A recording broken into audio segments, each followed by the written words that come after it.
Whose house is this? By the way, I didn't make that hole. One of the previous owners did that. Was there when I moved in. I don't do that kind of stuff. I'm not a Kyle. But anyway, whose house is this? I have no idea. It's sold. It's gone. It's done. It's a done deal. Look at that. It's raining like hell right now. But it's done. It's done.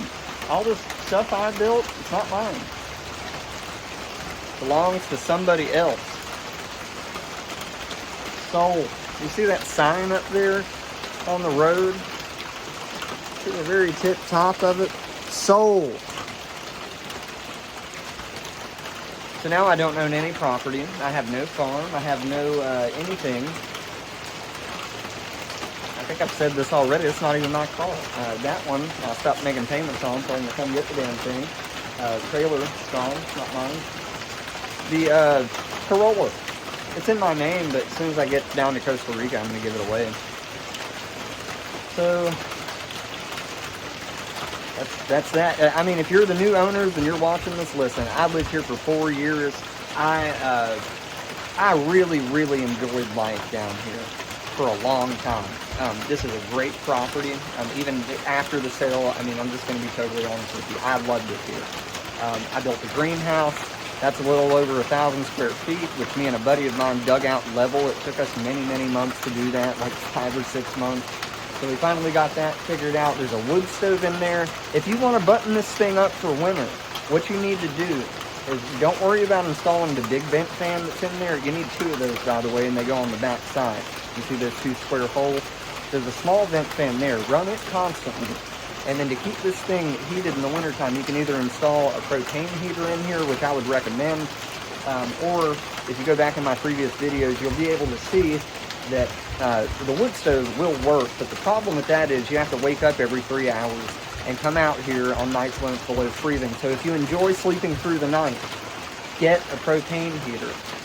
In the shed, which I have also conveyed to you, there is, half of this is built to be as a mushroom fruiting chamber. All you need to do is hook up a humidification system and a vent system in that shed, and watch some of my other YouTube videos and you might be able to figure out how I did that. You will need some equipment, you will need some ingenuity, you will need to know how to build things and how to fix things on the fly.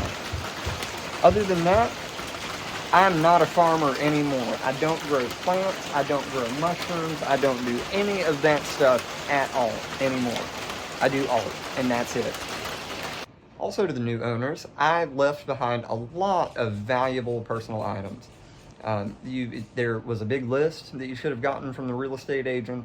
That should include everything that I left here. There will be all of that plus more. It's all stuff that either the plants were too big to ship, I just couldn't sell them in time by the time I was ready to leave, or I couldn't give them away. But there's a bunch of really cool stuff here. You are more than welcome to use it to your advantage. If I hope you make $1 million.